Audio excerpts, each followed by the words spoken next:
I'm a only daughter, and I've got 3 brothers that are younger than me. So I was always in the business helping the folks when they were at work, Whenever there was no staff, like, come and help us, you do the simple things, and that's how I learned about being in business. To go back into history, my parents were the first to start the halal fast food operation. So there were no things like managers, there were no supervisors, there was no staff that knew food industry, there was no training about the hospitality industry. They did what they did, they learned what they learned, trial and error. They worked with something, it didn't work, they came back and it was basically what my mom did in the kitchen. They tried to commercialize it, sort of thing. As I grew up, I got into high school, matric and stuff like that. I always thought I was going to do something different, like physiotherapy or something else. When I finished matric, I did well, and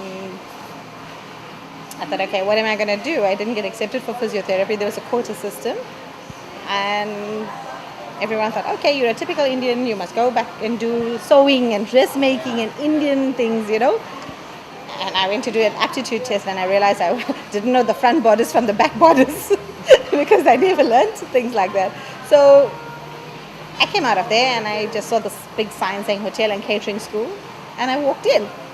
And I think the director, the lecturers there were absolutely beautiful, friendly people, It attracted me. So I signed on the dotted line, and when I went home and they said, okay, are you going to be doing dressmaking? I said, no, I'm going into catering, And they're like, but Indian girls, Muslim girls don't do things like that, because there was always this issue about how you're going to handle things that are not halal. But as I said, I had this fabulous lecturer and director there, and we actually worked out that yes, I will be able to do things that didn't necessarily compromise my religion. And then when I finished off there, unfortunately, while I was writing my final exam, my dad had a heart attack in his business. So I was forced to take over the reins, and so that he could recuperate. And I ended up running his business for about 2.5 years. And he was the first guy to bring in the rotisserie shawarma in Natal. I don't know if it was in anywhere in the country at that time. Now, I'm talking 20 years ago, so there was no shawarmas at that time. Then Bimbos and everybody else started doing those shawarmas, that people became aware of that. But ours was so popular because, like I said, we always infused East and West taste. So people thoroughly used to enjoy the shawarma so much that it went as far as Canada, it went Mauritius, it went to Australia, it went all over the world. When I got married, I went off to Newcastle. I realized being in the motor industry wasn't fun. It wasn't fun. It was the same thing, looking at the cars, looking at the spares, looking at everybody's paperwork. I convinced my husband that the best business to be in, because it's a cash business, would be the food industry. Because the motor industry, in a small town like Newcastle, because everybody knows everybody, they'll say, brother, you know me, please fix my car, I'll pay you end of the month. And we had a lot of bad debts and now you must know you have cash flow problem, you have bad debts, you have people that start getting aggressive when you want your money back from them and stuff like that. I couldn't handle those issues. Got into the food industry, came back to Durban, we were in Clearwood. At that time, Clearwood was buzzing. In Clearwood, unfortunately, things changed. There was the factories moved out of Clearwood, the market demographics changed. And nobody wanted the kind of food that I was serving. So it was either you adapt or die sort of thing. And I tried changing the market to doing things like curry and stuff like that. But it just wasn't me. I was just not comfortable in doing that. So I sold up my business there to somebody. And I went into partnership, and we opened with my brother. And we opened up another one near Point Road, West Street and Point Road it was then. And fortunately or unfortunately, next door to us was an ice cream parlor. And it was a well-known Italian ice cream parlor where they made the sugar cones and they made the Italian ice cream and stuff like that. It was called Via Veneto, Via Flaminia, sorry. And then we took it and we changed it to Via Veneto. So here I was running a food business and an ice cream parlor next door, Italian ice cream. And again, I enjoyed myself because I was learning to do Italian ice cream cakes and stuff. I did a wedding cake in Italian ice cream. Plenty of birthday cakes and stuff like that. But the wedding cake was the interesting one. Because the lady was Gothic into Gothic and all that. She wanted a black and white wedding cake.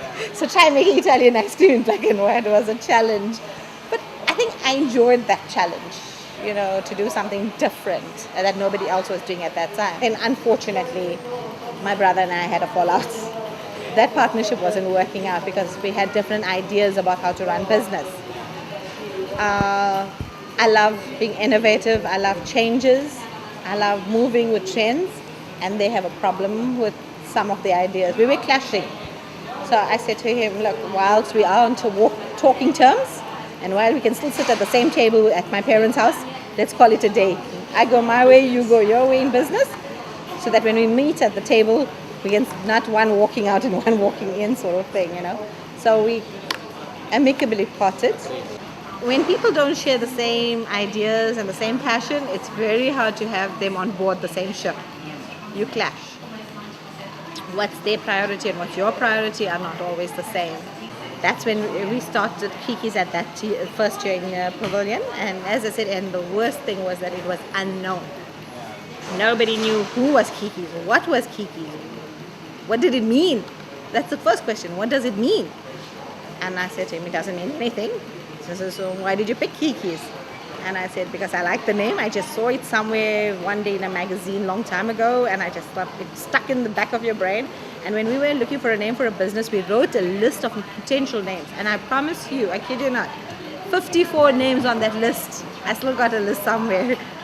And not one appealed to us. People were saying hit and run and eat and run and all sorts of names. Nothing grabbed us. And I said to my husband, what is that name that we saw one day? And I said, it's a very funky name. And he said, Kiki's. And we put it in and we said to everybody, how's the sound? And they can, weird. What does it mean? And we said, nothing.